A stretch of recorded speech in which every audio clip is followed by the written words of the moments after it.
Hey guys, I'm back. Doing another request. This time I'm looking at the Mindstalker because I kind of never thought of this combination myself for some reason. So the Mindstalker is a rogue and a Cipher, and in this particular case I'm going with dual wielding sabers, dual sabers, and 2-weapon perk for extra reduced recovery on 2-weapon fighting. And Street Fighter, because I think Street Fighter is a fun rogue character type because it gets better the more beat up it is, which is right when you need it the most. And kind of to couple with that, I picked Ascendant because Ascendants, they are most powerful when their focus is maxed out. And while they're maxed out, their Soul Whip is doing more damage, making their attacks do more damage, in this case, dual sabers. Which already hit pretty hard, and then they can also use their powers for free, allowing them to maintain that maximum focus. So we're going to take a look at some of his abilities here real quick. He's an Ascendant, so he has extra focus, which is kind of a drawback in some ways because you need to get to that higher focus cap before it really takes off. Thankfully, as a rogue, he hits really hard and can generate focus quickly, especially if you backstab, like sneak into a fight, open the fight with a backstab attack and just do like 60-70 damage, you're going to have max focus real quick.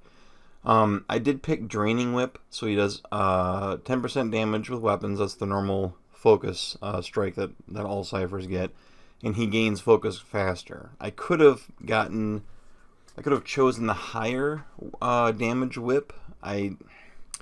I thought it'd be better to hit the higher focus quicker, though. I'm kind of conflicted because having this be a higher damage would maybe have been a better pick overall.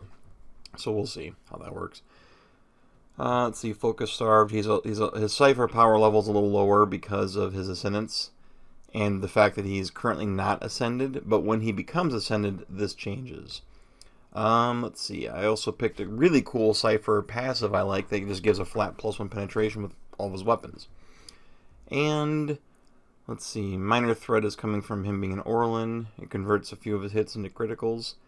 I picked this so that his spells penetrate armor better. Sneak attack, Street Fighter, 2-weapon. Okay, so that's pretty much what we got. So let's sneak into this fight here. There he is right there. A little skulking terror. These guys are actually really powerful, so if you encounter them in the full game, be wary. Alright, let's open up with a Gouging Strike. Alright, we got him. Ooh, 72 damage. So, look at this. I jumped up to a maximum focus already. So I'm already at maximum focus. In fact, when I unpause this, is Blinding Strike a primary attack? No, it's a full attack, so I'm going to hit him again. Okay, so I hit him a second time. And the second time was with the, look at that, 20% ascended. So that ascendancy bonus kicked in for the second attack, and it shouldn't have been on the first attack. No, it was not, because the first attack gave me maximum focus. Second attack enjoys the benefits of maximum focus. And now my opponent is confounded and blind. Blinded and flanked. So if I were to pop, I mean, look at this. He's at half health already anyway. I did like 115 damage to him, 120 damage to him. But if I were to like pop an ability, like for example Soul Ignition, I would do so. Let me take a look and see this here. All right, so the thing that said -1 power level with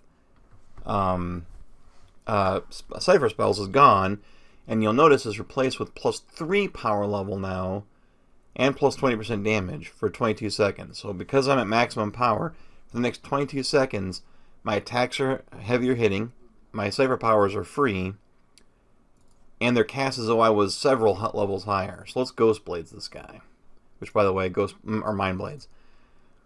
It hits the target and then jumps to other targets a bunch of times. Since he's the only target, it'll actually just hit him a bunch of times. It's going to be very brutal. Oh, Jesus, that's not you. Oh my God. Okay. I thought that was you. That was really good. All right, so... okay. Alright, well, that did a lot of damage. Wow. That's a really effective power for a Mind Blade to use, I guess, 101. Well, let's try that again.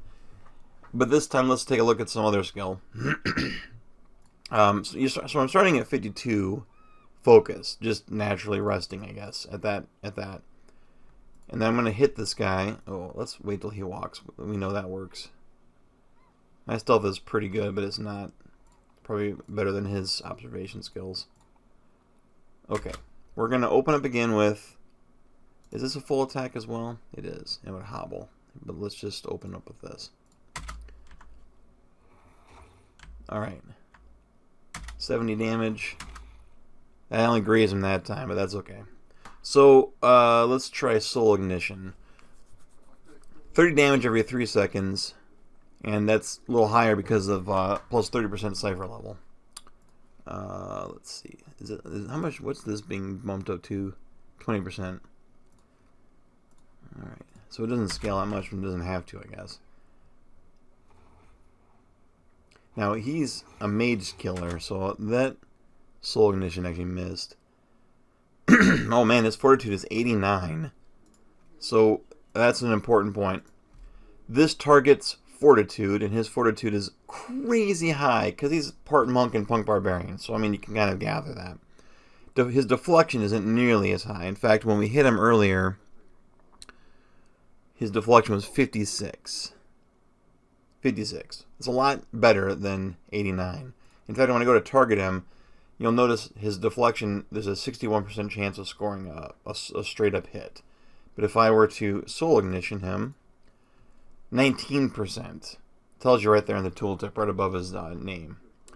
And what is this? This targets will. And I don't think we know what his will is, so it's a question mark. But if we do it, we'll learn it. If it doesn't like interrupt the spell. Oh, we interrupted him. Okay, so that hit him pretty well, actually.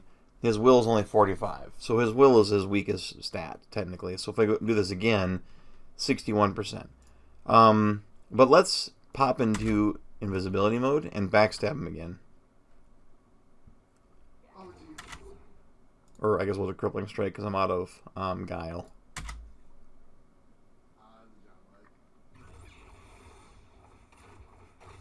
Nice.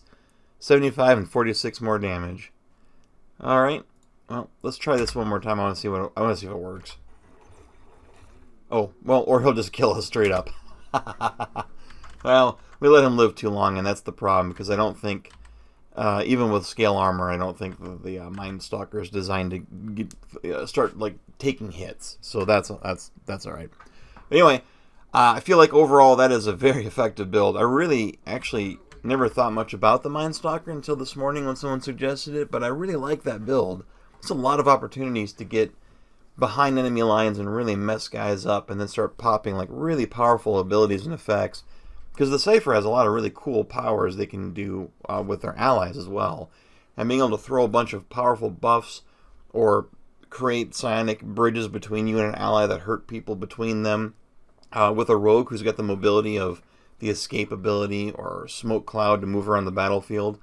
That stuff is very interesting. So I hope you enjoyed this look at the Mindstalker, and I'll see you next time.